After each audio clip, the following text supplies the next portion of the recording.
Welcome back to the show. We have royalty in the studio today. This is Prince William and Princess Kate. It's important to show proper etiquette around these British Aristocats.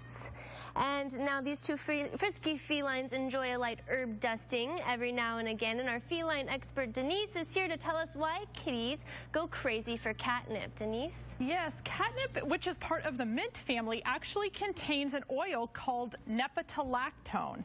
And when the kitty chews it or rubs on it, inhales it through their nose, it bounds to the receptors in their brain, and it gives them an overwhelming sense of happiness and euphoria. So those are the reactions that we see, kitties rolling in it and eating it and pawing it. It's great to use for enrichment, but interestingly, 20 to 30% of cats actually have no reaction at all, and scientists believe that there may be a genetic component to that, but nobody's really sure. So these two royal kittens here will definitely enjoy some catnip in their royal castle when they come to live with you. They also, in addition to catnip and jingle toys, they have been really enjoying this Kong toy. It's kind of like air hockey for kittens. So come on down and meet these two royal kittens today. Denise, well, as we prove every week on the show, cats are famous for getting themselves into precarious situations. Just ask our animal rescuers who were called to help this kitty who was accidentally locked in a storage unit. The cat tried to escape through this small hole, but ended up getting stuck. The team was able to save the kitty, and it was definitely one of their most difficult rescues. He is in good health and didn't have a single scratch on him. Sugar is up next. We just love this girl. Her New Year's resolution is to never run away from home again. And studies show that 1 in 3 pets will become lost in their lifetime without a microchip, and Lisa, 90% will never make it back home. And that's exactly what happened to Sugar here. She somehow got out and was found as a stray and was not claimed. So she has been checked out by our Second Chance Animal Trauma Hospital. She's got a little minor-ish scrape to the back of her leg, but more than anything, I think she's just a little bit nervous and afraid in this new environment. She's 3 years old and about 43 pounds, but just as her name suggests, she's sweet as sugar. She has that boxerish, grumpy dog look on her face. She will compete with the grumpiest of grumpy cats, but her personality is nowhere near grumpy. She's a little shy and nervous at first. She's nervous when you bring her inside, so she's actually a very calm dog for indoors. So we would like her to have an intro to any dogs that she meets, just because, as you can see, she is very shy, and we don't want a dog to overwhelm her. Our behavior staff works with about 475 dogs so far this year, just like Sugar, that need a little bit of extra time and support to boost their confidence to make them a wonderful family pet. But what Sugar is hoping for the new year is that she never finds herself lost again. And all of our public clinics do microchipping for $36.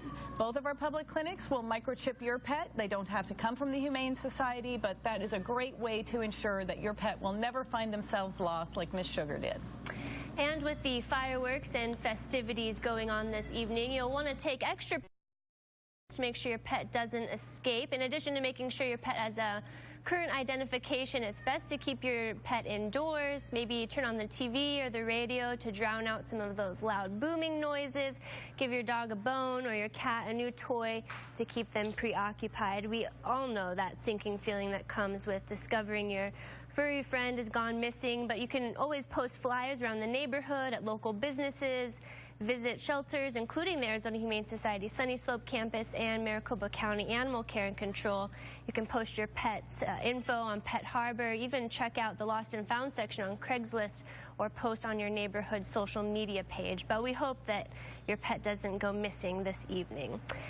Now, with over 180 dog breeds, finding the right dog to fit your lifestyle can be difficult. And every week we feature a particular breed. And today, Perry, we're featuring the Longhaired Chihuahua. I hear this is one of your most favorite breeds. I do. I just love the Longhaired Chihuahuas. I think they're just beautiful little doggies. And you were looking at, I don't think this is a surprise to anybody, but you were looking at the smallest breed recognized by the American Kennel Club, the Chihuahua.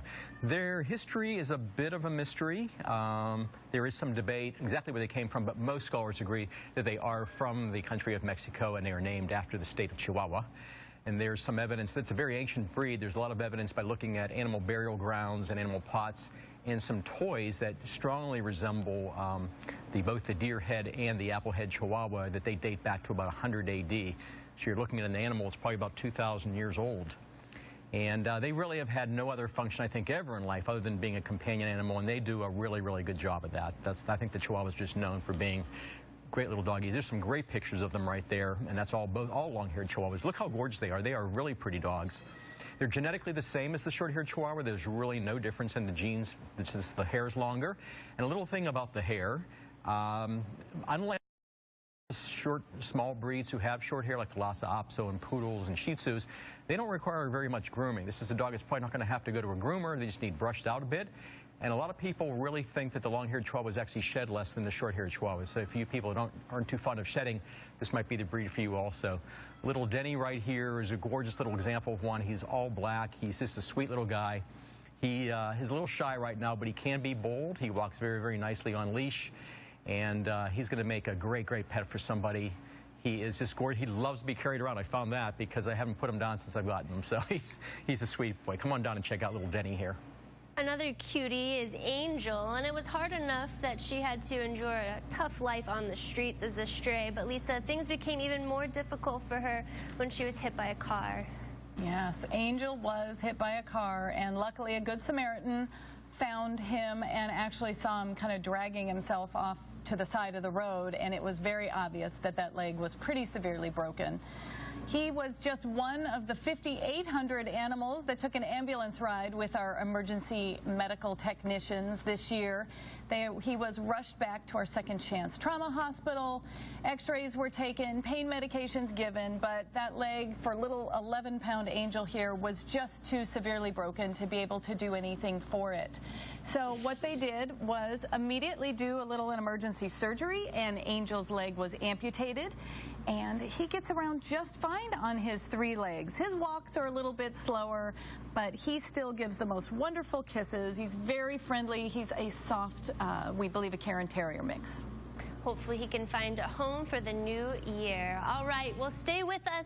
We have more adoptable pets.